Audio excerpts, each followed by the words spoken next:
যাক, অবশেষে আমগো কাকার একটা গতি হইল। কাকা এখন মাল্টিপারপাসের অস্থায়ী সিইও হয়েছে। মাশাল্লাহ মাশাল্লাহ। তো অস্থায়ী কেন এটা বুঝলাম না। শৈশব আপনি সভাপতি, আপনারা সবাই তো একই করাম। তো আপনারা কাকারে অস্থায়ী দিলেন, এটা তো বেইনসাফি করে নিলেন। স্থায়ী দিলে সমস্যাটা কি ছিল? যাই হোক, এটা আপনারা দিছেন, ওকে, ধন্যবাদ। তো কাকা, আপনার অভিনন্দন। শুনলাম আপনি নাকি এখন মাল্টিপারপাসের এই যে 24টা কোম্পানি যেগুলা, এগুলা নাকি আপনি অডিট করবেন। মাশাল্লাহ মাশাল্লাহ। ওকে, আপনি আগাই যান। আর আমরা কিন্তু মনিটরিং এর মধ্যে রাখছি আর কি। তো কোনো ধুনুফুনো চলতো না, কিন্তু আপনি অডিট করেন, দেখি কি অবস্থা। যাক, আজকের মূল আলোচনায় আসি। একটু কাকারে অভিনন্দন দিয়ে নিলাম আর কি। কোন কাকা বুঝছেন তো? আমার আমিন কাকা, আমগো আমিন কাকা আর কি। তো হ্যাঁ, তো আজকে অস্থায়ী সিও হয়েছে না, এর লেগে একটু শুরুতে অভিনন্দন দিয়ে নিলাম আর কি। তো অস্থায়ী না দিয়ে স্থায়ী দিলে আমরা একটু বেশি খুশি হইতাম। শৈশব এই বেইনসাফিটা কেন করলো বুঝলাম না। যাক, আসেন আজকের মূল আলোচনায় আসি। আজকের আলোচনার বিষয়বস্তু হইতেছে একটা কোয়েশ্চেন মানে একটা প্রশ্ন। প্রশ্নটা কি? ইদানিং এই যে জাস্ট গত সপ্তাহখানেক ধইরা এই যে দালাল গোষ্ঠী, এরা আমগো পিএইচডি ফোরাম আর এক্সিকিউটিভ ফোরামের কার্যক্রমের ব্যাপার নিয়ে, বা এই পিএইচডি ফোরাম এবং এক্সিকিউটিভ ফোরামের ব্যাপারে একটা প্রশ্ন করতেছে যে এই পিএইচডি ফোরাম আর এক্সিকিউটিভ ফোরামের অনুমোদন আছে কিনা, এই প্রশ্নটা করতেছে না? তো এই প্রশ্ন করাটাই কিন্তু ভুল। কিন্তু আমি একটা জিনিস দেখলাম যে আমাদের দায়িত্বশীল অনেকে আবার এটার উত্তর দিতে চাইতেছেন বা নিজের সাফাই গাওয়ার চেষ্টা করতেছেন। এটা সাফাই গাওয়ার দরকার নাই, উত্তর দেওয়ারও দরকার নাই। কেন? কারণ এই প্রশ্ন করাটাই ভুল। কেন ভুল আসেন দেখি। দেখেন, বিনিয়োগকারীদের স্বার্থ সংরক্ষণের জন্য যে সংগঠন, তারা সব সময় মাহবুবুর রহমান রাশেদ ভাই লাগছেন, আপনার ট্রেনিং গুলি মিস করি ভাই। আমি ট্রেনিং করাই কোন জায়গায়, কই আর কি টুকটাক কথাবার্তা। যাই হোক, ধন্যবাদ আপনারে ভাই। তো যাই হোক, যে কোয়েশ্চনটা মানে এই দালাল গোষ্ঠী যে কোয়েশ্চন করে যে এই পিএইচডি ফোরাম এক্সিকিউটিভ ফোরামের অনুমোদন কে দিছে, এই প্রশ্ন করাটাই ভুল। কেন? কারণ বিনিয়োগকারীদের স্বার্থ সংরক্ষণকারী যে সংগঠন, এই সংগঠন সব সময় মালিক পক্ষের বিপরীত ভূমিকায় থাকবে, এটাই স্বাভাবিক। মানে বিনিয়োগকারীদের স্বার্থ সংরক্ষণ যারা করবে, তারা মালিক পক্ষের কাছ থেকে ক্লেম করে বিনিয়োগকারীদের স্বার্থ আদায় করে নিবে। আমি একটা উদাহরণ দিই, অন্য একটা উদাহরণ দিলে আপনারা ইজিলি বুঝবেন। ধরেন যে কোনো একটা ব্যাংক অথবা যে কোনো একটা প্রতিষ্ঠান, যেমন ধরেন অমুক মন্ত্রণালয়ের ৩য় শ্রেণী কর্মকর্তা কর্মচারী কল্যাণ ইউনিয়ন, সে ফর এক্সাম্পল। অথবা ধরেন অমুক ব্যাংকের কর্মকর্তা কর্মচারী কল্যাণ ইউনিয়ন। তো দেখেন তো, এই যে ইউনিয়নের যেই কার্যক্রমটা বা এই যে কল্যাণ কর্মচারী কল্যাণ কমিটি বা ইউনিয়ন যে হয়, এদের মূল কাজ কি? এদের মূল কাজ হইল ওই সংশ্লিষ্ট যে প্রতিষ্ঠান, ওই প্রতিষ্ঠানের মালিক পক্ষ বা পরিচালনা পর্ষদের কাছ থেকে তাদের দাবি দাওয়া আদায় করে নেওয়া। তো দুইটা তো সম্পূর্ণ বিপরীতমুখী সংগঠন, তো একটা আরেকটার সাথে কখনোই তো অ্যালাইন হবে না, এবং অ্যালাইন না হওয়াটাই স্বাভাবিক। যেমন দেখেন, সরকারি দল আর বিরোধী দল। এখন বিরোধী দল সরকারি দলের কাছ থেকে অনুমতি নিয়ে আন্দোলন করব, বা বিরোধী দল সরকারি দলের কাছ থেকে অনুমতি নিয়ে কমিটি করব নাকি? দুইটা তো বিপরীতমুখী দুইটা সংগঠন। এখন দেখেন, যেমন ধরেন অমুক ব্যাংকের কর্মকর্তা কর্মচারী ইউনিয়ন বা ইউনিয়ন পরিষদ বা একটা কমিটি, তাদের কাজ কি? ওই সংশ্লিষ্ট ব্যাংকের পরিচালনা পর্ষদের কাছ থেকে ক্লেম করে তাদের দাবি দেওয়া কাজগুলো আদায় করে নেওয়া। তো এখন এই যে ধরেন সোনালী ব্যাংকের একটা উদাহরণ দেয়। ধরেন সোনালী ব্যাংক কর্মকর্তা কর্মচারী ইউনিয়ন, এরা কি এখন ওই সোনালী ব্যাংকের পরিচালনা পর্ষদের কাছে যায় কইব যে আচ্ছা, আমরা একটা কমিটি করতে চাই, কারে কারে দিয়া করবো, আপনি একটা অনুমোদন দেন? পরিচালনা পর্ষদের এটা করলে হইব না। দুইটা সম্পূর্ণ বিপরীতমুখী। তাইলে এই জায়গাটাতে আপনি এবার একটু আমাদের এই কার্যক্রমের সাথে মিলান। ডেস্টিনির মালিক পক্ষ আর বিনিয়োগকারীদের পক্ষ, একটা পক্ষ আরেকটা পক্ষের কাছ থেকে তাদের স্বার্থ আদায় করে নিবে। তো এটা দুইটা পক্ষ কখনোই তো একমুখী হবে না, দুইটা সবসময় বিপরীতমুখী হবে, এটাই স্বাভাবিক। এবং তাইলে এইবার আপনি বলেন, এই যে পিএইচডি ফোরাম বলেন বা এক্সিকিউটিভ ফোরাম বলেন, এরা হলো বিনিয়োগকারীদের স্বার্থ সংরক্ষণের জন্য গঠিত সংগঠন। তো এরা কি ওই ডেস্টিনি মালিক পক্ষের কাছে যে অনুমতি নিয়ে, মানে ধরেন যার কাছ থেকে আমি দাবি দেওয়া আদায় করে নিব, যার লগে আমি ক্লেম করুম, যার লগে আমি বার্গেন করুম, হের লগে কি আমি আবার অনুমতি নিয়ে বা তার লগে কথা কে কি কমিটি হইব? এই প্রশ্নটাই কিন্তু কি ভুল। আসেন আরেকটা কোয়েশ্চনে, আরেকটা এতে যাই। এই যে ডিএসএমএফ, এই যে গো ডায়মন্ড, এই হ্যান ত্যান ফ্যান, এই 12 সালের পর থেকে যেগুলো হয়েছে, এগুলো কি কোনো পরিচালনা পর্ষদের অনুমোদন নেওয়া হয়েছে? তাইলে এগুলোর ক্ষেত্রে কোনো সমস্যা নাই। ওই দালাল গোষ্ঠী ওই পিএইচডি ফোরাম আর এক্সিকিউটিভ ফোরামে এগুলোর ব্যাপারে আইসা কয় এগুলোর অনুমোদন আছে কিনা। বুঝছেন বিষয়টা? এই হলো দালাল গোষ্ঠী ধান্দামি। অতএব এটা নিয়ে কেউ প্রশ্ন করলে এটার কোনো উত্তরই দেওয়ার দরকার নাই, কারণ এই প্রশ্নটাই কি অবান্তর বা ভুল। আশা করি বুঝতে পারছেন। তো আসেন এবার পরের পয়েন্টে যাই।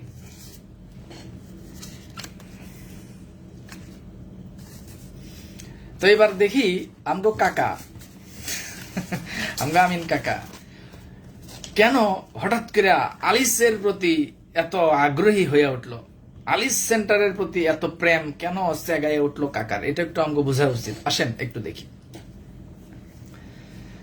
ধরেন যখন হ্যাঁ জেল থেকে প্রথম বাইর হইছে, বাইর হইয়া প্রথম 4-5 মাস কি করছে দেখেন তো। হ্যাঁ বৈশাখীতে বয়ে রয়েছে, ব্লুর প্রোগ্রাম করে, গ্রিন আমাদের গাইবান্ধার শহীদুল ইসলাম খোকন ভাই লিখছে, ওনার অবশ্য নতুন এক পরিচয় হয়েছে। উনি এখন আমাদের ডেস্টিনি এক্সিকিউটিভ ফোরামের গাইবান্ধা জেলার সমন্বয়কের দায়িত্ব পালন করতেছেন। শহীদুল ইসলাম খোকন ভাই, আপনার দায়িত্ব আপনি পালন করে যান, আপনি দ্রুত আপনার জেলারে গুছায় ফেলান। শহীদুল ইসলাম খোকন ভাই লিখছেন, আসসালামু আলাইকুম ভাই গো, কেমন আছেন? আছি গো ভাই, ভালো আছি। বিনিয়োগকারী ও ডিস্ট্রিবিউটরদের স্বার্থে দালাল শয়তান প্রতারক নিধনের জন্য আন্দোলন চলছে, চলবে। রাইট, অফকোর্স দ্যাট, এই আলোচনা চলছে, চলবে। এনিওয়ে, তাহলে দেখেন আমগো আমিন কাকাই হঠাৎ করে আলিসের প্রতি এত আগ্রহ কেন হইল? আলিস প্রেমী হইয়া ওঠার কারণটা কি? প্রথম বাইরে হইয়া, জেল থেকে বাইরে হইয়া প্রথম 4-5 মাস কাকাই কি করছে? ধরেন হ্যাঁ বৈশাখীতে বয়ে রয়েছে, তারপরে সিপা দিয়া ওই ব্লু গ্রিন গোডামন হ্যান ত্যান এগোরিলা ইফতার পার্টি করে, মিটিং করে, এই করে সেই করে, মাতা বৃদ্ধি গায়া দৈনিক ডেস্টিনির মধ্যে ঘুরে যায়, হ্যান ত্যান অনেক কিছুই করে, কিন্তু আলিসা হ্যাঁ না। ইভেন এরকমও কইছে যে হের বউ বলে হেরে নিষেধ করছে যে আলিসের পোলা পাইন আপনারা গাইলায়, অতএব আলিসে গেলে বলে হের বউ হেরে তালাক দিয়ে দিব। এই কথাও কিন্তু কইছে, আপনি জিগাইয়ান হেরে, বিভিন্ন জনের কইছে। তো এখন কি হের বউ আর তালাক দেয় না? আসল কথা হইলো কি জানেন? হ্যাঁ কি ভাবছিল জানেন? হ্যাঁ ভাবছিল হ্যাঁ আলিসে না আইলে আলিসের কার্যক্রম হইব না, আলিস অকার্যকর হয়ে যাব। হ্যাঁ এটা ভাবছিল, কিন্তু এখন যেমন দেখছে সব হয়ে যেতেছে, এর লেগে দৌড়াইয়া আলিসের তলে আইসা ঢুকছে। কেন ঢুকছে আসেন দেখি। 1 নাম্বার, ডেস্টিনির লাইসেন্সের আবেদন হয়ে গেছে। এখন লাইসেন্সের যে আবেদন হয়েছে দেখেন, এটা বোর্ড রেজুলেশন হয়ে লাইসেন্সের আবেদন হয়েছে। এই যে দেখেন দালাল গোষ্ঠী ইদানিং কইতেছে, কি কইতেছে যে এখন থেকে ডেস্টিনির লাইসেন্সের কার্যক্রম শুরু হয়েছে। এটা কেন কইতেছে আমি আপনাকে কই, আমগো কাকার একটা খাসলত আছে। এই কাকার খাসলত কি জানেন? হ্যাঁ ধরেন প্রথমে আপনারা বাধা দিব, তা বাধা দেওয়ার পরে যদি দেখে আপনারা আটকাইতে পারতেছেন, আপনি উঠতে যেতেছেন, এরপরে আপনারা ধাক্কা দিয়ে উপরে উঠাই দিব, উঠে দিয়ে ক্রেডিট লইব, কইব দেখছো তোমার উপরে উঠাই দিয়ে যে আমি কিন্তু হেল্প করছি। তো কাকার বর্তমান যে অবস্থা, হ্যাঁ এখন ক্রেডিট চামে ক্রেডিট লইতে আইছে। দেখেন তার দালাল গুলান কি কইতেছে, লাইসেন্সের কার্যক্রম আনুষ্ঠানিকভাবে শুরু হইলো হ্যান। মানে এই যে এখন আমাদের যে লাইসেন্সটা আবেদন করা হয়েছিল, এই লাইসেন্সটা এখন পরবর্তী স্টে অর্ডার প্রক্রিয়া হয়ে একটা অনুমোদনের কাছাকাছি যেহেতু চলে আসছে, এখন এই কাকাই কইব যে দেখছো এতদিন কিছু হয় নাই, আমি আলিসে আইসি আর সব শুরু হয়েছে। কাকার সামে ক্রেডিট নেওয়ার সিস্টেমটা বুঝছেন তো? এর হলো 1 নম্বর কারণ। 2 নম্বর কারণ, সার্ভার ওকে। এখন যে সার্ভার যে ওকে এবং এই সার্বিক কার্যক্রমগুলো যে ওকে, এই সার্বিক কার্যক্রমগুলোর ক্ষেত্রে এখন কার্যক্রম শুরু হওয়ার খুব কাছাকাছি যেহেতু আছে, এইখানেও কাকার একটা ক্রেডিট নেওয়ার একটা দারুণ একটা চান্স আর কি হ্যাঁ লইতে আসছে। 2 নম্বর। 3 নম্বর, প্রোডাক্ট লাইন ওকে। 4 নম্বর, ডিস্ট্রিবিউটররা এখন সচেতন। 5 নম্বর, বৈশাখীতে বইয়া তো হ্যার পোষায় না। আপনি দেখেন এই যে ডেস্টিনির মূল শক্তি কই, ডেস্টিনির মূল শক্তি হলো 45 লাখ, মানে 45 লাখ যেখানে শক্তি সেখানে। তো কাকাই যে বৈশাখীতে বইয়া ছিল, বৈশাখী কি 45 লাখ কি বৈশাখীতে আছে? নাই। তারপরে কাকাই ব্লু গ্রিন ইফতার মাহফিল এই সেই হাবি জাবি ভক্কর চক্কর অনেক কিছুই করলো। 45 লাখের নিয়ন্ত্রণ কি ওইখানে আছে? ওইখানেও নাই। কাকাই আম জনগণ পার্টি করলো, এই আম জনগণ পার্টির মধ্যেও কি ধরেন আপনার এই 45 লাখের নিয়ন্ত্রণ আছে? নাই। তাহলে 45 লাখের শক্তিটা লুকায়িত আছে কোথায়? 45 লাখের শক্তি লুকায়িত আছে ডেস্টিনি 2000 লিমিটেড, আলিস সেন্টার। আলিস সেন্টারই হলো 45 লাখ লোকের মূল নিয়ন্ত্রণ বা পাওয়ার স্টেশন। এই জন্য কাকায় চুকুস করে আয়া 4-5 মাস তো অনেক কিছু তো ট্রাই করলো, তো অনেক কিছু কইরা যখন দেখলো যে আর জিনিসটা হইতেছে না, এখন সিপা দিয়া আয়া আলিসের ভিতরে এসে এখন আলিস প্রেম হয়ে উঠছে। আর ওই দালাল গুলো দেখেন না, এগুলো আলিসের ছবি টবি তুলে, এগুলো লাজ নাই, শরম নাই, লাজ লজ্জা নাই। আলিস নিয়ে এতদিন ষড়যন্ত্র, এতদিন নেগেটিভ কথা কয়া এখন আবার আলিসে সেলফি তুলে, এগুলার লাজ শরম আছে? এই যে আলিসের যে টেবিলটা, যে চেয়ারটা, আলিসের যে এসির বাতাস, আলিসের যে লাইট জ্বলে, এই টাকা সব কে দিছে? যারা আলিসের কার্যক্রম কন্টিনিউ করে গেছে, PhD forum, executive forum, board এবং শেয়ার হোল্ডার যারা, তারা এখন এই বেলাজা গুলা এই যে এসির বাতাস যে খায়, এটা এসির বাতাসই তো খাওয়া এদের যোগ্যতা নাই, শরম নাই, লাজ শরম নাই, আবার সেলফি মারায়। যাক, ওদিকে আর গেলাম না। তাহলে এখন দেখেন আরেকটা চিপা বুদ্ধি আছে কাকার, এটাও আপনাকে কয়ে রাখি। কাকার আরেকটা চিপা বুদ্ধি হইলো যে হ্যাঁ একটু শোডাউন মোডাউন করলে, আমরা যদি আবার একটু পাল্টা একটু শোডাউন মোডাউন করে একটু গেঞ্জাম গুঞ্জাম লাগে, একটু কেওয়াজ যদি লাগে, এই কেওয়াজ লাগলে কি হইব?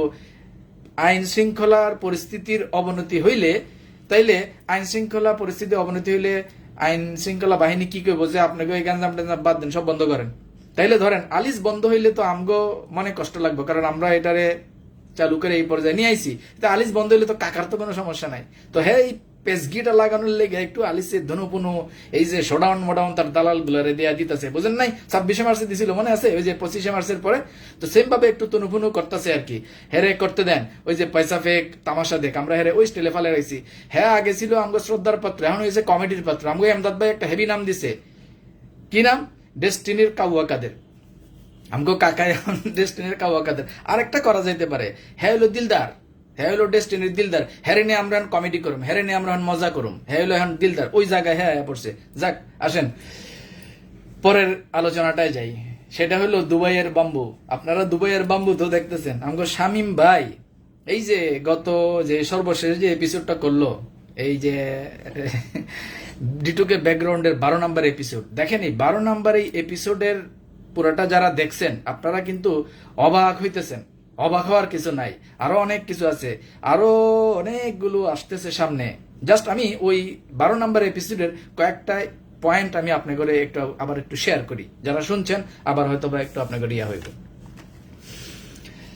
এই যে দালালের বাচ্চাগুলা এই গত 3-4 দিন ধরে আমগো ছবি টবি দিয়া ফেসবুকে দিয়া হেভি কইতাছে আমরা বলে জাতীয় বেঈমান, এই সেই হাবি যাবি। আসলে কি জানেন, এরা যখন এগুলা করে আমি খুশি হই। কেন খুশি হই?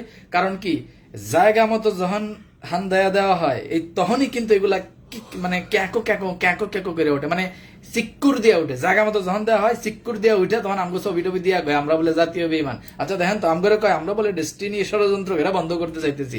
বলেন তো, আলিস সেন্টারের দায়িত্বশীলরা সার্ভার চালু করছে না? করছে। আলিস সেন্টারের দায়িত্বশীলরা এনএফসি কার্ডের কার্যক্রম, ডিন ভেরিফিকেশন, ডিন অ্যাক্টিভেশনের কাজ শুরু করছে না? আলিস সেন্টারের দায়িত্বশীলরা 10 পয়েন্টের পণ্য সেল করা শুরু করছে না?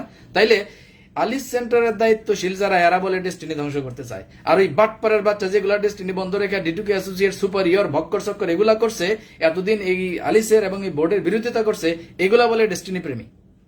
বাটপাড়ির মানে বাটপারি হলো এগুলার খাস লতের ভিতরে হলো বাটপারি পুরাটাই, মানে ওই যে বড় বাটপার আর বড় বাটপারের নিচে যা আছে সব তো চতুর্মুখী বাটপার। ওই যে লারেলাপ্পাটা এমন মিটিং দেখছেন না, এই যে এদিন যে করছে। তো যাই হোক, আসেন আমি ওই শামিম ভাইয়ের এই প্রোগ্রামটার ব্যাপার নিয়ে আলোচনা করি। তো এই দালালের বাচ্চা, তোরা যে ইয়া করস, তোরা যে এই যে শামিম ভাইয়ের যে বাটপার কস বা শামিম ভাইয়ের কস এই তথ্য বিভ্রান্তকারী, তো শামিম ভাইয়ের প্রোগ্রামে যদি কোনো তথ্য বিভ্রান্ত উনি করে থাকে, তো সাহস থাকলে তোর বাপরে চ্যালেঞ্জ করতে ক। শামিম ভাই তো যে প্রোগ্রাম করতেছে এগুলো তো পুরো ডকুমেন্টস আকারে কইতেছে। আমগো সাইফুল ভাই, গজারি সাইফুল, এই সাইফুল ভাইয়ের নাম দিছি গজারি সাইফুল, কারণ সাইফুল ভাই কইছে হ্যাঁ কার্ডের ব্যবসা করে, তো মোটামুটি আমগরে 2-3 মন গজারি আমগোর লেগে রেডি রাখছে আর কি। তো সাইফুল ভাই নাম হলো আমগো গজারি সাইফুল। সাইফুল ভাই কি কইতেছে দেখি, ভাই আমার প্রশ্ন হলো আপনার কাকায় ভালো হইব কবে? 12 বছর জেল খাটার পরেও যে লোক ভালো হয় না সে তো ভালো হবে কবে? ভাই কুত্তার লেজ সোজা হইব না, তো সমস্যা নেই, আমরা চুঙ্গা বইরে রেখা দিব, বাদ দেন, কাকার কথা বাদ দেন, আমরা ওই অন্য আলোচনায় আসি। তাহলে এখন দেখেন, এই যে দালালের বাচ্চাগুলা যে শামীম ভাইরে গাইলাইতেছে বা শামীম ভাইয়ের ছবি টবি যে দিতেছে বা এই যে উল্টা পাল্টা এই যে এগুলা যে করতেছে, কয় শামীম ভাই বলে তথ্য বিভ্রান্তকারী। তো উনি যদি তথ্য বিভ্রান্তি করে থাকে তো তোর বাপরে চ্যালেঞ্জ করতে ক। উনি যে প্রোগ্রাম গুলা করতেছে প্রত্যেকটা প্রোগ্রামের ডকুমেন্টস আকারে ইকবাল হাসান ইয়াকুব ইকবাল ভাই উনি যে ডেলাইট মার্কেটিং এর যে কার্যক্রম সবকিছু উনি ডকুমেন্ট আকারে উপস্থাপন করতেছে, শামীম ভাইও ডকুমেন্ট আকারে কথা কইতেছে। তো এগুলার শামীম ভাইরা আবার তোরা তথ্য বিভ্রান্তকারী কস কেন?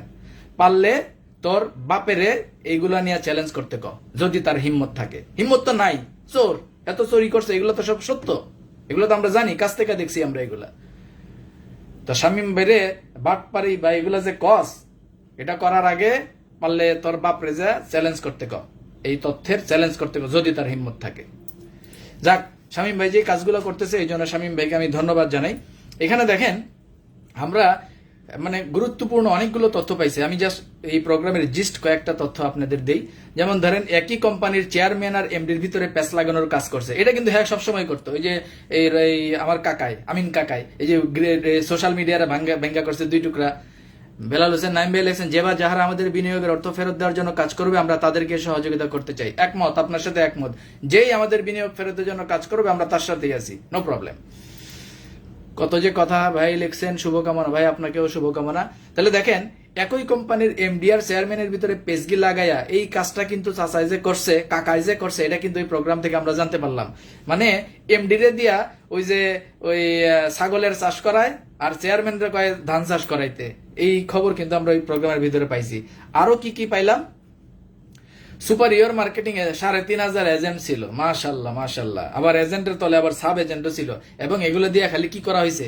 টাকা কালেকশন হয়েছে, টাকা কালেকশন। এবং হরিয়ানা থেকে তাকে ধানের বীজ নিয়ে আইছে, ওই যে ভারতের হরিয়ানা প্রদেশ মেবি ওইটা আর কি, হরিয়ানা থেকে বলে ধানের বীজ লয়ে এসে।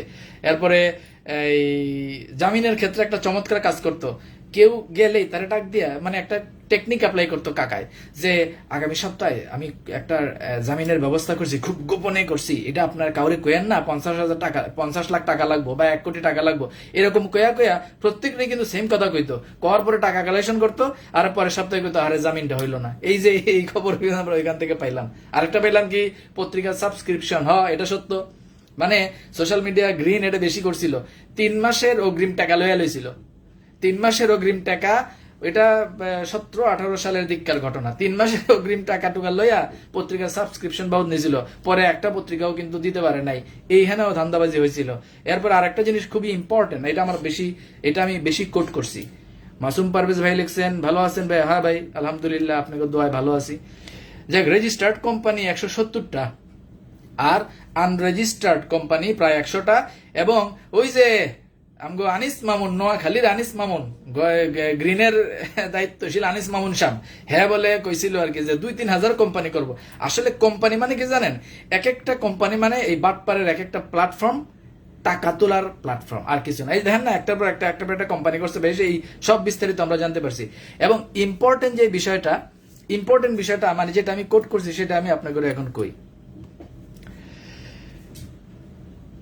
আমাদের ইকবাল ভাইয়ের এই কথাটা আমার খুব ভালো লাগছে, যে 2000 সাল থেকে 2012 পর্যন্ত যে ব্যবসা করছে, ধরেন 4-5 হাজার কোটি টাকার লেনদেন হয়েছে, এই সেই ব্যবসা হাবি যাবে এই সেই করছে, এর ভিতরে 1-150 কোটি টাকা হয়তো বা লাভটা বেড়া করছে।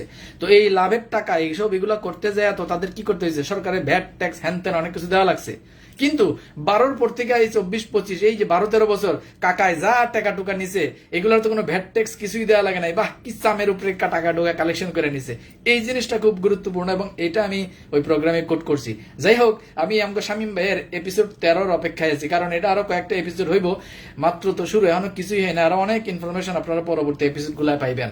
আমার তো ধারণা কাকা এখন লিয়া যোগ করতেছি নি, হ্যাগর লগে আবার খাতির মতির জমায়া যোগাযোগ করতেছি কিনা এটা নিয়ে আমি ভাবতেছি আর কি। তো যাই হোক, শামীম ভাই যতই লিয়াজো করুক বা চেষ্টা করুক, আপনি সত্য প্রকাশে পিছপা হইয়েন না। আপনি আপনার প্রোগ্রাম, আপনি আপনার সব ইনফরমেশন আপডেট আমগরে জানাইতে থাকেন। আমরাও ইকবাল ভাইয়ের আপডেট, ইকবাল ভাইয়ের খবর, এবং উনি কি পরিমাণ নির্যাতিত হয়েছে, মাজলুম হয়েছে, এটা জাতি জানুক।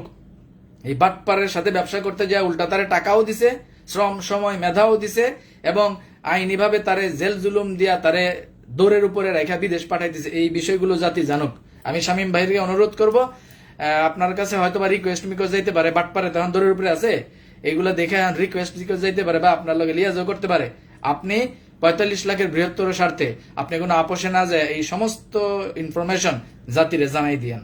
তো শামীম ভাই, আপনার এপিসোড 13 অপেক্ষায় থাকলাম। ধন্যবাদ। এবার আমগো পিএইচডি ফোরামের জিগরি ভাইগো কাছে একটু আহি। পিএইচডি ফোরাম এবং এক্সিকিউটিভ ফোরামের দায়িত্বশীল ভাইরা, আপনাদেরকে বিশেষ বিশেষ ধন্যবাদ জানাই। ধন্যবাদ এই জন্য যে আপনারা বিভাগীয় কমিটি, জেলা কমিটির কাজে হাত দিচ্ছেন। এটা অত্যন্ত গুরুত্বপূর্ণ। কেন? কারণ ক্ষমতা হইতেছে আগুনের মতো, বিতরণ করলে বাড়ে, কমে না। যেমন ধরেন আপনার হাতে একটা মোমবাতি আছে, এখন আপনি যদি 100 জনের আগুন দেন, এই আগুন কমবো না বাড়বো? বাড়বো। সেম ক্ষমতা হইতেছে আগুনের মতো। ধরেন আপনার কাছে একটা ক্ষমতা আছে, আপনি যদি আরো 100 জনের এই ক্ষমতা ভাগ করে দেন, ক্ষমতা কিন্তু কমে না, ক্ষমতা বাড়ে। তো আমাকে পিএইচডি ফোরাম, এক্সিকিউটিভ ফোরামের ভাইয়েরা কিন্তু সেম কাজে হাত দিছে। এই কারণে আমাদের পিএইচডি ফোরাম এবং এক্সিকিউটিভ ফোরামের বিভাগীয় কমিটি এবং জেলা কমিটির যে কার্যক্রমগুলোতে আপনারা হাত দিচ্ছেন, আমি দায়িত্বশীল যারা আছেন আপনাদের সবার প্রতি বিশেষ ধন্যবাদ জানাই এবং আশা করি আপনাদের এই কার্যক্রম এখন আরো গতিশীল হবে। যদিও কৌশলগত কিছু কারণে এই মুহূর্তে আমরা একটু টেকনিক্যাল আন্ডারগ্রাউন্ডের খেলা খেলতেছি, খুব অচিরেই এগুলো আরো আলোর মুখ দেখবে খুব দ্রুততার সাথে। আশা করছি আপনারা আপনাদের কাজগুলো চালিয়ে যেতেছেন এবং চালিয়ে যাবেন ইনশাল্লাহ। সোহেল রানা ভাই লিখছেন, আমরা তো আশায় আছি ভাই, আশায় বাঁচে চাষা, আমরা কি করব? তো সমস্যা নাই, আশায় চাষা বাঁচে, আশায় সবাই বাঁচে। ওই যে সংসার সাগরে সুখ দুঃখের খেলা, আশা তার একমাত্র ভেলা, আশা তো ভাই করতেই হবে। আমাকে পিএইচডি খলিলুর রহমান ভাই লিখছেন, ওরা এখন ইহুদিদের ভূমিকা নিছে। ভাই, ইহুদিরা যা বলে তা করে না, আর যা করে তা বলে না। রাইট রাইট রাইট খলিল ভাই, আপনার ধন্যবাদ। আমাকে জিগরি মিরন ভাই, আমাদের ফরিদপুর বিভাগের পিএইচডি ফোরামের দায়িত্বশীল সমন্বয়ক, লিখছেন, আসসালামু আলাইকুম প্রিয় বারুদ ভাই। ভাই, আমি যদি বারুদ হই, আপনি তো মহাবারুদ। আপনি যেমনি ফাটাই দিতেছেন, আপনি তো সেই 12 সাল থেকে ফাটাইতেছিলেন। আপনারও আমরা আরো ফেসবুকে আরো সরব দেখতে চাই। আপনি একটা চমৎকার ইয়া দিচ্ছেন, লেখা দিয়েছেন যে ওই যে বিশ্ববাটপার বা প্রতারকের জন্য পিছনে পিছনে সবাই যদি স্বার্থের জন্য করে, দেখছি আমি পোস্টটা, সুন্দর হয়েছে। এনিওয়ে, তাহলে এখন দেখেন পিএইচডি ফোরাম এবং এক্সিকিউটিভ ফোরামের যে ক্ষমতাটা ছিল, সেই ক্ষমতা এখন কিন্তু আগুনের মতো বন্টন হইতেছে বিভাগ ওয়াইজ, জেলা ওয়াইজ। তার মানে পিএইচডি ফোরাম এবং এক্সিকিউটিভ ফোরামের ক্ষমতা বাড়তেছে ওই আগুনের মতো। আগুনের মোমবাতি যেরকম আগুন বিতরণ করলে ক্ষমতা বাড়ে, এই ক্ষমতা এখন কিন্তু আস্তে আস্তে পিএইচডি ফোরাম, এক্সিকিউটিভ ফোরামের পক্ষ থেকেও কিন্তু বাড়তেছে। অতএব পিএইচডি ফোরাম, এক্সিকিউটিভ ফোরামের জিগরি ভাইয়েরা, আপনাদের বিভাগীয় কমিটি আরো দ্রুত গতিতে শক্তিশালী হোক, আমরা সেই আশাবাদ ব্যক্ত করছি। এবার আসি আরেকটা পয়েন্টে, ক্ষমতা মানে যে জ্যাক রুশো, যে বিখ্যাত দার্শনিক, তার একটা রুলস আপনাদের সাথে শেয়ার করি। ওনার একটা বক্তব্য হইল, সম্মতিই ক্ষমতা। সম্মতি মানে ধরেন এই যে এতদিন 2012 সালের আগ পর্যন্ত দেখেন পুরো 45 লাখ লোক ফুললি রফিকুল আমিনকে সম্মতি দিছে। এই জন্য রফিকুল আমিন ছিল ক্ষমতাশীল। এখন 45 লাখ লোকের সম্মতি রফিকুল আমিনের নাই। এখন হাতে গোনা তার যে দালাল গোষ্ঠী যেগুলো আছে, এগুলো ছাড়া সারা বাংলাদেশের কেউই আর এখন তার সম্মতি দিতেছে না। সো সে তারও এখন আর ক্ষমতা নেই। দেখেন না, বডিগার্ড লইয়া ঘুরে, 45 লাখ মানুষের নয়নমণি এখন বডিগার্ড লইয়া ঘুরে মায়ের ডরে। বুঝেন নাই? তো সম্মতি হইতেছে ক্ষমতা। এতদিন রফিকুল আমিনের প্রতি আমাদের নিরঙ্কুশ মানে সম্মতি ছিল, এই জন্য রফিকুল আমিন ছিল ক্ষমতাবান। এখন রফিকুল আমিনের প্রতি আমাদের নিরঙ্কুশ সম্মতি নাই, রফিকুল আমিনের সেই নিরঙ্কুশ ক্ষমতাও নাই। অতএব কে ক্ষমতাবান হবে আর কে ক্ষমতাবান হবে না, এইটা নির্ভর করে আপনি, আমি, আমরা যারা 45 লাখ বিনিয়োগকারী, আমাদের সম্মতির উপর। আমরা পিএইচডি ফোরামকে সম্মতি দিছি, পিএইচডি ফোরাম শক্তিশালী। আমরা বোর্ডকে সম্মতি দিছি, বোর্ড শক্তিশালী। আমরা বাটপারকে সম্মতি দেই নাই, বাটপার দৌড়ের উপরে আছে, বডিগার্ড লইয়া ঘুরেছি পাশাপা দিয়া। বুঝেন নাই? অতএব সম্মতি ক্ষমতা। আপনার সম্মতি এটার উপরে নির্ভর করে অন্যের ক্ষমতা, এটা বুঝেন। 45 লাখ যারা আছেন, নিজের আপনার এজেন্সি, এই এজেন্সির যে কি ক্ষমতা, আপনার পার্সোনাল এজেন্সির কি ক্ষমতা, এটা বুঝেন। এনিওয়ে, এবার আসি পরের পয়েন্টে। দালাল গোষ্ঠী কয়েকদিন ধরে আবার আরেকটা সিক্কুর পারতাছে যে আমরা যারা এই যে সোশ্যাল মিডিয়ায় অ্যাক্টিভিজম চালাই, আমরা বলে বেতন নিয়ে কাজ করি। দেখি আমগো মনির ভাই, চাঁপাইনবাবগঞ্জে মনির ভাই লেখছেন, চাঁপাইনবাবগঞ্জে মনির, হ্যাঁ মনির ভাই আসসালামু আলাইকুম। সোহেল রানা ভাই লেখছেন, ভাই আমরা তো সাইকেল হোল্ডার, আমাদের কি কোনো রাস্তা নাই? ভাই সাইকেল হোল্ডার বাদ দেন, রুট লেভেলেরও রাস্তা আছে। আমি কইলাম না ৪৫ লাখ লোক, প্রত্যেকেই এক একটা শক্তি, প্রত্যেকে এক একটা ইট এবং প্রত্যেকে এক একটা শক্তি। নিজের এজেন্সিটাকে বোঝার চেষ্টা করেন। মনির ভাই লিখছেন রফিকুল আমিনের দালালেরা আলিস সেন্টারে আশ্রয় নিয়েছে। ভাই এরা এতিম, এতিম করে একটু পুনর্বাসনের জায়গা দেন না, সমস্যা কি? এত বেরহম হইলে কি ভাই হবে বলেন? এখন জায়গা জোগা তো কোথাও নাই, বৈশাখী যায় সিপাই সুপা বইয়া থাকে, মাহাতাবি সিপাই সুপাই বইয়া থাকে, তো একটু বইতে তো দিবেন। দিন শেষে তো একটু এই মাজলুমের উপরে একটু রহম করবেন না ভাই? একটু বইতে দেন, পুনর্বাসন কেন্দ্রে আইসে একটু বইতে দেন, সমস্যা কি? এনিওয়ে, যেটা কইতেছিলাম, এই দালালের বাচ্চাগুলা কয় আমরা বলে টাকা টুকালে কথা কই, আমরা বলে বেতনভোগী। আসলে কি জানেন, এগুলো তো চোর বাটপার, এগুলো তো সারা জীবন, এই যে ১২ সালের পর থেকে এগুলো তো সবসময় ধরেন টাকা টুকালো, এই তো এই যে বাটপারের গুণগান গাইছে, কমিশন খাইছে আর বাটপারের গুণগান গাইছে। তো এরা জানে না নীতি নৈতিকতার স্বার্থে বিনা পয়সায় যে কথা বলা যায়, এটা তো এই দালাল গোষ্ঠী জানে না। এর লেগে কয় আমরা বলে আমরা বলে বেতনভুক্ত। তো আপনারা যারা যারা অ্যাক্টিভিজম চালাইতেছেন, আপনারা আরো বেশি পরিমাণে অ্যাক্টিভিজম বাড়ান এবং বাড়াইয়া বাটপার গোষ্ঠীরে দেখান যে দেখ কত হাজার হাজার মানুষ অ্যাক্টিভিজম করে, তো এই হাজার হাজার লোকের কি আলিসের লোকেরা বোর্ডে বেতন দেয়? যাক, আরেকটা কোয়েশ্চেন গতকালকে একজন আমারে করছে, ভাই আপনাকে ফোন আইলে আমি আগের থেকে একটু প্রস্তুতি নেই, কারণ কি প্রশ্ন করবেন আর আমি একটু হাসুম। কালকে একজনে ফোন দিছে, দেখি আমগো কেরানীগঞ্জের হজরত আলী ভাই লিখছেন, আসসালামু আলাইকুম বুরহান ভাই। জি ভাই, ওয়ালাইকুম সালাম, কেমন আছেন? জি ভাই আলহামদুলিল্লাহ ভালো আছি। যাই হোক, গতকালকে একজন আমার ফোন দিয়া কয়, ভাই এত কিছুর পরেও তো সেই দিন দেখলাম এরা ৪-৫০০ লোক লইয়া মিটিং করছে। আমগো ব্রাহ্মণবাড়িয়ার ঘাউরা জেনারেশনের জিগরি লিডার শাকিল হাসান, উনি লেখছে বিশ্ব বাটপার রফিকুল আমিনের দালালরা সাবধান। সাবধান। মনিরুল ইসলাম মনির ভাই লেখছেন, আমার দাবি ২০০০ সাল থেকে কোম্পানির অডিট পুনরায় করা হোক। দেখি কাকায় তো সিইও হয়েছে, অস্থায়ী সিইও হয়েছে, হ্যাঁ বলে ২৪টা কোম্পানির করব, অডিট করবো। তো দেখি কাকার তামসা ভারত থেকে এরপরে কি করে না আগে থেকে করে, এগুলো আমরা তো মনিটরিং এর মধ্যে রাখছি, কাকার হ্যাজাক লাইট দিয়ে রাখছি, বুঝে নাই, পরে বুঝবো। তো যাক, যেটা কইতেছিলাম, প্রশ্ন করছে কি ফোন করে যে ভাই এত কিছুর পরেও তো হেরা তো দেখলাম ২-৩০০ লোক নিয়ে জুম মিটিং করে। আচ্ছা ভাই, ৪৫ লাখের মধ্যে ২-৩০০ এটা কয় পার্সেন্ট? ২ নাম্বার প্রশ্ন, হাসিনা যে পলাইছে, ও যে হাসিনা যে লাথি দিয়ে আমরা ভারতে পাঠাই দিছি, হাসিনা ও তো এখন ২-৩ হাজার লোক নিয়ে জুম মিটিং করে না? তো তাই বলে কি ইউনুস সরকারের পতন হয়ে গেছে? তো এই বাদ পরে ২-৩০০, ৪০০, ৫০০ জুম মিটিং করলেই কি বোর্ডের পতন হয়ে যাবে নাকি মিয়া? হুদাই কোয়েশ্চেন করেন ভাই। যাক, আরেকটা বিষয়ে আমি অবশ্য আমগো পিএইচডি ফোরামের জিগরি ভাই করে কইছিলাম, এটা আমি একটা প্রস্তুতি নিয়ে রাখছি আর কি। পরিবেশ পরিস্থিতি দাবি করলে আমি সেটা করুম, সেটা হলো ঘরে ঘরে গণজুতা নিক্ষেপ কর্মসূচি। আমগো কাকায় যদি এখনো সোজা না হয়, আমগো কাকায় যদি এখনো তুলুবুলু করে, তাইলে ঘরে ঘরে গণজুতা নিক্ষেপ কর্মসূচি হবে। কাকার ছবিতে, কাকার ছবি টাঙ্গাইয়া জুতা নিক্ষেপ হবে এবং এটা ভিডিও করে ফেসবুকে ছেড়ে দেওয়া হবে।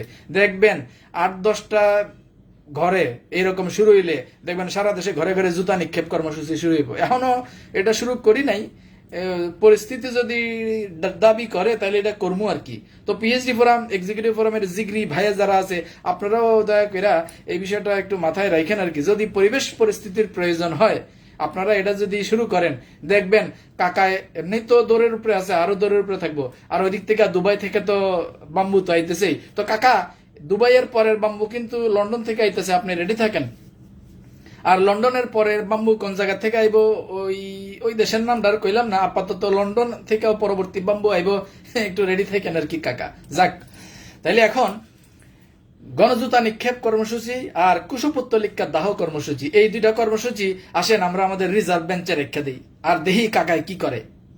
তুরুবুরু করলেই আমরা পরবর্তী কর্মসূচিতে নেমে যাবো, আমি নেমে যাবো, পার্সোনালি আমি নেমে যাবো। আর ওই দিন দেখলাম আমগো নুরুল হুদা ভাই ৪৯ জন বিনিয়োগকারী রেলওয়া কাকার নামে বলে একটা মামলাও করছে, এটার বলে চার্জ গঠনের কাজ চলতেছে।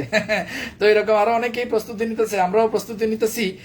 পরিবেশ পরিস্থিতি বুঝা সেই অনুপাতে পরবর্তী পদক্ষেপ যাবে আর কি। তবে এটা হেভি ইফেক্টিভ হবে। পিএইচডি ফোরাম, এক্সিকিউটিভ ফোরামের জিগরি ভাইয়েরা, এটা কিন্তু দারুণ ইফেক্টিভ হবে। কুশপুত্তলিকা দাহ আর গণজুতা নিক্ষেপ কর্মসূচি পরিবেশ পরিস্থিতি অনুসারে যদি ডিমান্ড করে, আর এটা যদি আপনারা করেন, দেখবেন হেভি মানে মোলায়েম বাম্বু হইব আর কি, আইক্কা সারা বাম্বু, হেভি মোলায়েম বাম্বু আর কি। এটা চাইলে আপনারা জিনিসটা নোট করে রাখতে পারেন আর কি। এনিওয়ে, এবার আসি আরেকটা কোয়েশ্চন। কালকে বাটপাড়ার এক দালাল আমার ইনবক্সে কি কয় জানেন? হ্যাগো ইনবক্সের কথাগুলা শুনলে আমার কাছে মজা লাগে। এই যে ইনবক্সে গালায়, ইনবক্সে এরপরে কমেন্টে গালায়, অনেক কিছু, অনেকগুলো এই এদিক সেদিক হাবিজাবি করে আর কি। কি আমগো সৌদি আরব থেকে দেলোয়ার শিকদার ভাই কি লিখছেন, এখন পাশে তুলাফুর আর পাহাড় দেখা যায়। বুঝলাম না দেলোয়ার ভাই আপনি কি কইলেন, বুঝলাম না। যাই হোক, আচ্ছা, যেই প্রশ্নটা করতেছিলাম আর কি, তো দালাল ফালাল যেগুলো আছে এগুলো তো আমার ইনবক্সে অনেকে গাইলে টেলে কালকে একটা কোয়েশ্চেন করছে। কোয়েশ্চেন করে কয়, এখনো সময় আছে, রফিকুল আমিনের কাছে মাপ চাজে। এই বেটা বাটপার, আমরা ওই বাটপারের কাছে মাপ চামুকে, ওই আমগো কাছে মাপ চাইবো। আমরা হইলাম বিনিয়োগকারী, আমরা টাকা দিছি, আমগো মেয়াদ শেষ হয়ে গেছে সেই কবে, ট্রি প্ল্যান্টেশনের মেয়াদ শেষ হয়ে গেছে সেই কবে, মাল্টিপারপাসের ডিভিডেন্ড পাই না কতদিন ধরে, আমগো কাছ থেকে টাকা টুকা লইছে, কোশেয়ার লইছে, সুপার এয়ার লইছে, 100% লইছে, প্রজেক্ট 100+ হ্যান তেন বক্কর চক্কর কত টাকা টুকা লইছে। তো আমরা এর কাছে মাপ চাইবো কি? ওই বাটপারে আমগো কাছে মাপ চাইবো, বিনিয়োগকারী গো কাছে বাটপারে মাপ চাইবো। আমরা কি মাপ চাইবো রে বাটপার? আমারে কয় এখনো সময় আছে, এখনো সময় আছে। কি মানে কি আল্লাহর খাস বান্দা, হ্যাঁ? মাপ চাইতে হইব। টাকা টুকা খাইছস তোরা, টাকা টুকা দিছি আমরা, মাপ চাবি আমগো কাছে, রেডি হ। যাই হোক, তো ধন্যবাদ পর্ব দিয়া শেষ করে দিব। ধন্যবাদ পর্বের আগে আমাদের আলিস সেন্টারের দায়িত্বশীল ভাই যারা আছেন, আমি আপনাদের কার্যক্রম সম্পর্কে কম বেশি অবশ্যই খোঁজ খবর রাখি। আপনারা যে কাজগুলো করতেছেন আপনারা কইরা যান, আর পরবর্তী পরিস্থিতি আমরা তো আগাইতেছি, ওইটা সময় হইলেই জাতি দেখতে পারবে, নো প্রবলেম। ও আচ্ছা আচ্ছা, আমগো যে সৌদি আরবের দেলোয়ার শিকদার ভাই লেখছে দলের মহাসচিব, কাকার পাশে যে মহাসচিব, বুঝছি বুঝছি বুঝছি বুঝছি, ঠিক আছে। তো পরবর্তী যে অ্যাক্টিভিটিস গুলো, মানে আমাদের পিএইচডি ফোরাম এবং এক্সিকিউটিভ ফোরামের যে সিদ্ধান্তগুলো সামনে আসবে, আমরা কেন্দ্রীয়ভাবে একত্রিত হয়ে ঐক্যবদ্ধভাবে আমরা সেই পিএইচডি ফোরামের এবং এক্সিকিউটিভ ফোরামের দায়িত্বগুলো আমরা পালন করব। এই তো আমার পাগলা ভাই আয়া পড়ছে, হাসান ভাই সালাম আলাইকুম ভাই, আপনি কালকে যে ভিডিও দিছেন বাটপাড়ে তো ধুয়ে দিছেন। হাসান ভাই সালাম আলাইকুম, লিখছেন রফিকুল আমিন ইঞ্চি শহীদ গঙ্গের কাছে জিম্মি, কথা সত্য। এই মানে এক বাটপাড়া আর এক বাটপাড়া, মানে শুধু রফিকুল আমিন ইঞ্চির কাছে জিম্মি, আবার ইঞ্চি রফিকুল আমিনের কাছে জিম্মি, মানে দুইজনের বিসি দুইজনের হাতে, উল্টা পাল্টা করলে একজন একজনের চাপ দেয় আর কি, বুঝেন নাই? দেখি মিরন ভাই কি লেখছেন, মিয়াজি আমারে মেসেজ দিয়া কয় আমিন সাপের সাথে বসে কথা কন। আরে বাপরে বাপ, মিয়াজি কোনটা? সুলেমান মিয়াজি যে বাটপাট্টা, ডায়মন্ড মিটিং এ মানে কুমিল্লা থেকে আইতেছে, কয় ডায়মন্ড মিটিং এ যাচ্ছি। আরে বাপরে বাপ, ডায়মন্ড মিটিংটার মান সম্মান নষ্ট করলো এই দালাল গুলা, আমিন সাপের সাথে বসে কথা কন, হ্যাঁ বাটপার। যাই হোক হাসান ভাই, আপনার লগে আমার কিন্তু স্পেশাল কিছু অ্যাক্টিভিটিস আছে, আপনার লগে আরো কিছু খেলাধুলা হইব। আপনিও এক পাগলা ভাই, আমিও এক পাগলা ভাই, তো পাগলায় তো তিতামিটা বুঝে না। আপনার লগে কিছু কামকাজ আছে, আপনার লগে আমি কন্ট্যাক্ট করুম। আপনারে যে ভিডিওটা আপনি দিচ্ছেন বা আপনি যেভাবে এই কার্যক্রমগুলো চালাই যেতেছেন, আপনারে ধন্যবাদ। এনিওয়ে, তাইলে এখন আমি পিএইচডি ফোরাম এবং এক্সিকিউটিভ ফোরামের যেই কেন্দ্রীয়ভাবে যেই ধরনের কর্মসূচি, যেই ধরনের অ্যাক্টিভিজম আসবে, আমরা বিনিয়োগকারীরা ঐক্যবদ্ধভাবে পিএইচডি ফোরাম এবং এক্সিকিউটিভ ফোরামের কর্মসূচিগুলো আমরা সফলভাবে বাস্তবায়ন করব। এই হলো আমাদের পরবর্তী কার্যক্রম। এর বাইরে আমাদের ডিন ভেরিফিকেশন, ডিন অ্যাক্টিভেশন এবং সার্বিক যে প্রক্রিয়া যেগুলো আছে এগুলো তো চলতেছেই, আর পাশাপাশি ইন্টারনাল এবং টেকনিক্যাল কিছু বিষয় আছে, এগুলো সময় হইলেই আপনারা দেখবেন। এগুলা পাবলিকলি না বলাটাই ভালো, কারণ আমগো আপডেট দরকার নেই। আমগো কি দরকার? আমগো দরকার রেজাল্ট। আমগো হাসান ভাই আবার কমেন্ট করছেন, অবশ্যই থ্যাংক ইউ ভাই। অবশ্যই আমাদের বহুত খেলাধুলা আছে ভাই, বহুত খেলাধুলা আছে। আপনি খেলাধুলা চালাই যান, আমরা আরো ডুয়েট কিছু খেলাধুলা করবো ইনশাআল্লাহ। এনিওয়ে, তাহলে এবার আসেন সর্বশেষ আমরা ধন্যবাদ পর্ব এবং বিনিয়োগকারীদের উদ্দেশ্যে বক্তব্য দিয়ে শেষ করে দিব। ধন্যবাদ পর্বের শুরুতেই আমাদের অনারেবল ফাউন্ডার চেয়ারম্যান জনাব আলহাজ মোহাম্মদ হোসেন এবং আমাদের honourable high officials of Destiny Group সাবেক সেনাপ্রধান lieutenant general M Harunur Rashid Bir Protik অবসরপ্রাপ্ত সাবেক সেনাপ্রধান, এই দুই শ্রদ্ধেয় মুরব্বীর প্রতি ধন্যবাদ এবং কৃতজ্ঞতা জানিয়ে ধন্যবাদ পর্ব শুরু করছি। এই জন্য যে আজকে ডেস্টিনির এই পর্যায়ে আসার ক্ষেত্রে তলবি সভার মূল ভূমিকাটা যারা রাখছিলেন তাদের ভিতরে অন্যতম এই দুই শীর্ষ কর্মকর্তা, ওনাদের প্রতি বিশেষ বিশেষ কৃতজ্ঞতা এবং ধন্যবাদ প্রকাশ করছি।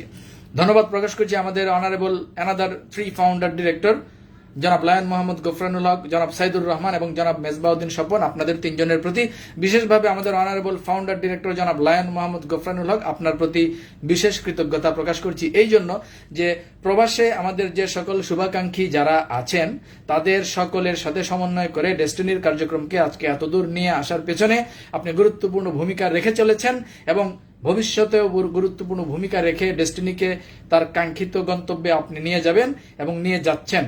সেই ভূমিকা রাখার জন্য আপনার প্রতি আমরা বিশেষ কৃতজ্ঞতা প্রকাশ করছি। এর বাইরে আমাদের জনাব সাইদুর রহমান স্বপন এবং জনাব সাইদুর রহমান এবং জনাব Mezbauddin Swapan another 2 founder director, আপনাদের প্রতিও অশেষ অশেষ কৃতজ্ঞতা ধন্যবাদ এবং কৃতজ্ঞতা জানাচ্ছি। এবং special thanks goes to our honourable comrade জনাব আশরাফুল আমিন। কমরেড, আপনাকে লাল সালাম। আপনি যে টেকনিক্যাল খেলাগুলো খেলতেছেন চালাই যান। আমরা আপনার জায়গাটা আপনি খেলতেছেন, আমাদের জায়গাটা আমরা খেলতেছি। No problem Kalahari desert, no problem in Kalahari desert. Kalahari desert এটা হলো একটা বড় মরুভূমি আর কি। তো মরুভূমি আর যেটাই হোক না কেন, যারা বিপ্লবী তাদের কথা হইলো কি নো প্রবলেম। তো বিপ্লবীরা কি কয়? No problem in Kalahari desert, মানে ডেজার্ট মেজার্ট হোক আর যেখানেই হোক বিপ্লবীদের কোনো কি নাই, সমস্যা নাই। তো বিপ্লবী কমরেড জনাব আশরাফুল আমিন, আপনাকে লাল সালাম। এবং সার্বিক কার্যক্রমের ক্ষেত্রে সামনের কিছু ইফেক্টিভ অ্যাক্টিভিটিস খুব অচিরেই হয়তো বা আমরা দৃশ্যমান অবস্থায় দেখতে পাবো, সেই ক্ষেত্রেও আমরা আপনার প্রতি আস্থা রাখছি। এবং আরো কিছু বিষয় আছে, পাবলিকলি তো সব পাওয়া যায় না, আপনার প্রতি সালাম। এর বাইরে আমাদের পিএইচডি ফোরাম, এক্সিকিউটিভ ফোরামের যে দায়িত্বশীল যারা আছেন, এই মুহূর্তে যেই গ্রাউন্ড ওয়ার্কগুলো আপনারা করতেছেন এবং যেই টেকনিক্যাল অ্যাক্টিভিটিসগুলো আপনারা চালাইতেছেন, আপনাদের প্রতিও লাল সালাম এবং আপনারাও আপনাদের কাজ চালাই যান। বাংলাদেশের সিংহভাগ বিনিয়োগকারী এখন কিন্তু কাকার লারেলাপ্পা তামাশা তেলেসমাতি বুঝা ফেলছে। সো সিংহভাগ বিনিয়োগকারী এখন ডেস্টিনি চালুর পক্ষে আপনারা যারা আছেন আপনাদের সাথে আছে। অতএব আপনারা আপনাদের কার্যক্রম চালাই যান। আমাদের মাল্টিপারপাসের পূর্বের কমিটির একজন ব্যবস্থাপনা কমিটির সদস্য মেজবা ভাই লিখছেন, সোসাইটির টাকা আত্মসাৎ করায় দুদকের মামলায় 1 যুগের বেশি সময় সাজাপ্রাপ্ত হওয়ায় সমবায় আইন অনুযায়ী কাকার শেয়ার তো বাজেয়াপ্ত হয়ে গেছে। কাকায় কিভাবে সেই সোসাইটির সিইও হলেন? হ্যাঁ, এটাও তো একটা কথা। মিজবা ভাই, আপনি তো আমাদের পূর্ববর্তী কমিটির ব্যবস্থাপনা কমিটির সদস্য, আপনি এই ব্যাপারে আশা করি আপনার কাছ থেকে আমরা একটা ব্যাখ্যা বিশ্লেষণ পাবো। এনিওয়ে, তো ধন্যবাদ পর্বে ছিলাম। পিএইচডি ফোরাম, এক্সিকিউটিভ ফোরামের জিগরি ভাই যারা আছেন, আপনাদের যে কার্যক্রম আপনারা চালাইতেছেন সেগুলো চালাই যান। আমরা আপনাদের প্রতি পূর্ণ সমর্থন এবং পূর্ণ আস্থা রাখছি এবং পরবর্তী যে কার্যক্রমগুলো আসতেছে, আপনাদের পরবর্তী প্রত্যেকটা কর্মসূচি বাস্তবায়নের জন্য আমরা বিনিয়োগকারীরা শতভাগ ঐক্যবদ্ধ। সো আপনারা বিন্দু মাত্র টেনশন নিয়েন না। আর জাস্ট একটা জিনিস খালি মাথায় রেখেন আর কি, খুব খেয়াল ডাইনে বামে শেয়াল, চিপা চাপায় কিছু আছে আর কি। ওই যে বোর্ডের ভিতরে নয়া কিছু পাড়া বিক্রি হয়েছে, ওই যে ঈদের আগে গত রোজার ঈদে একটা পাড়া বিক্রি হয়েছিল, আর এইবারও 2-1টা পাড়া বিক্রি হয়েছে। তো এই পাড়াগুলারে এখনো কিছু কইতেছি না, এগুলারে ধরুম পরে। আগে একটা ফরম্যাট দ্বারা, মানে এখনকার যে ফরম্যাটটা আছে এই ফরম্যাটের একটা লাইমলাইট আগে আসুক, এরপরে ওই দিকে যাবো আর কি। আপাতত আমরা যেই অ্যাক্টিভিজম আছে সেই অ্যাক্টিভিজমটাই আমরা চালাই যাই। আর আরো স্পেশালি ধন্যবাদ জানাবো আমাদের হাইকোর্ট নিযুক্ত বোর্ডের অনারেবল চেয়ারম্যান জনাব প্রশান্ত ভূষণ বড়ুয়া, আপনার প্রতিও লাল সালাম। অ্যান্ড আপনাকেও আমরা এখন কমরেড হিসেবে ঘোষণা দিতে চাই, এই জন্য যে আপনি এই ক্রাইসিসের এই পর্যায়ে এসে আপনি সঠিক পক্ষটা নিতে ভুল করেন নাই। আমাদের পিএইচডি ফোরামের সিনিয়র সহসভাপতি, আমাদের অত্যন্ত ডেসপারেট এবং ডেডিকেটেড ক্লোজিং টু ডায়মন্ড এভাবে বলা চলে, আমাদের এমদাদ ভাই লিখছেন, দালাল গোষ্ঠীর নেগেটিভ কমেন্টসই রফিকুল আমিনকে ডুবাইছে, আপনি এগিয়ে যান। ধন্যবাদ ভাই, আপনাদের এই সমর্থন, আপনাদের এই উৎসাহ উদ্দীপনায় আমাদের চলার পথের পাথেয়, এবং আপনাদের এই সমর্থন পাইলে আমরা আরো বহুদূর যাইতে পারবো ইনশাআল্লাহ। আপনারা জাস্ট আপনাদের কাজ চালিয়ে যান। আমাদের শামীম দুবাই থেকে শামীম ভাই, এই যে আমাদের ডিটুকে ব্যাকগ্রাউন্ডের শামীম ভাই অলরেডি কমেন্ট করছেন আসিতেছে, তার মানে কি পরবর্তী বাম্বু আসিতেছে। তো শামীম ভাই, এপিসোড 13 জন্য অপেক্ষায় আছি আমরা। এপিসোড 13 জন্য we are eagerly waiting for your ডিটুকে ব্যাকগ্রাউন্ড এপিসোড 11, এপিসোড 13 ইনশাল্লাহ খুব অচিরেই আমরা আশা করি এটা দেখতে পাবো। শামীম ভাই, আপনার প্রতিও লাল সালাম, ধন্যবাদ আপনাকে। হাদিস ভাই লিখছেন, আমাকে পাড়া কি দরকার আছে? পাড়া তো আছে, সিপাসাবা দিয়া তো পাড়া দুই একটা আছে। মিরন ভাই লিখছেন, দীপন সরকার নামে পাড়া এখানে কমেন্ট করছে। চিনি কিন্তু ভাই, এটারই চিনি মিরন ভাই, এটার আমি চিনি, ফেক আইডিতে চালাই তো, এটার ছবিও কিন্তু আমার কাছে আছে। ওই যে কইলাম না ভাই, যখন যে ডারের ধরন তখন এটারে ধরুম, যখন যে ডারে 26-এ ধরার কথা এটারে 25-এ তো ধরুম না, যে ডারে 27-এর কথা ধরা, যে ডারে 27-এ ধরার কথা এটারে তখন ধরুম না, যে ডারে 26-এ ধরুম এটা 26-এই ধরুম, যে ডারে 27-এ ধরার কথা ওটারে 27-এই ধরুম। ওই দীপন ফিপন এগুলো সব চিনি, কোনটাই কোন জায়গা থেকে কোন আইডি থেকে কোনটা কি করে সবই জানি মিরন ভাই, টেনশন নিয়েন না। ফরিদ আহমেদ রুবেল ভাই সৌদি আরব থেকে, জি ভাই ধন্যবাদ। তাইলে এখন দেখেন যেই জিনিসটা আলোচনা করতেছিলাম, যে আমাদের এই পিএইচডি ফোরাম, এক্সিকিউটিভ ফোরাম এবং ডিস্ট্রিবিউটর ফোরাম এবং সার্বিক কার্যক্রমের ভিতরে যারা এই মুহূর্তে অ্যাক্টিভিজম চালাইতেছেন, তাদের সার্বিক কার্যক্রমগুলোর সামনে যে কোনো ধরনের কর্মসূচি এবং যে কোনো ধরনের অ্যাক্টিভিজমকে পরিপূর্ণভাবে বাস্তবায়নের জন্য আমরা বিনিয়োগকারীরা ঐক্যবদ্ধ, শতভাগ ঐক্যবদ্ধভাবে ইনশাল্লাহ আছি। এমদাদ ভাই লিখছেন, শামীম ভাইকে ধন্যবাদ আসিতেছে এই মেসেজ দেওয়ার জন্য। আমিও আসলে সিরিয়াসলি অপেক্ষায় আছি যে 13 নম্বর এপিসোডটা কখন আসবে। মনির ভাই, মিরপুরের মনির ভাই লিখছেন, খেলা হোক। খেলা হোক, খেলা তো হইতেছে মনির ভাই, আপনারা নিয়ে সামনে আরেকটা এপিসোড আছে। আপনি তো ওই যে মিরপুরের শেয়ার হোল্ডার, আপনাকে কোম্পানি নিয়ে সামনে কিছু কাজ কাম আছে, আপনারা আমি নক দিই মনে। এনিওয়ে, সর্বশেষ বিনিয়োগকারীদের উদ্দেশ্যে বক্তব্য দিয়ে শেষ করে দেব। বিনিয়োগকারী ভাইয়েরা, খুব খেয়াল, ডাইনে বামে শিয়াল। একটা জিনিস মনে রাখবেন, আমরা বিনিয়োগকারী যারা, আমরাই হইলাম মূল শক্তি। আমি গত লাইভে একটা কথা কইছিলাম, 173-এর 22-এর যে রায়, এই 173-এর 22-এর যে রায়, এইটা হইতেছে আমাদের জন্য একটা জুডিশিয়াল উইপন। এই জুডিশিয়াল উইপনটা আমরা যদি সঠিকভাবে ব্যবহার করতে পারি এবং এই জুডিশিয়াল উইপনটা আমরা যদি সঠিকভাবে ইমপ্লিমেন্ট করতে পারি, বাটপার সব আলিফের মতো সোজা হয়ে যাবো, সব কাকা মাকা সব দেখবেন আলিফের মতো সোজা হয়ে যাবো। ওই আমিন কাকা কন আর ওই তমুক কাকা কন আর তমুক কাকা কন, ওই টাকলা মাকলা সাকলা যা আছে সব দেখবেন আলিফের মতো সোজা হয়ে যাবো।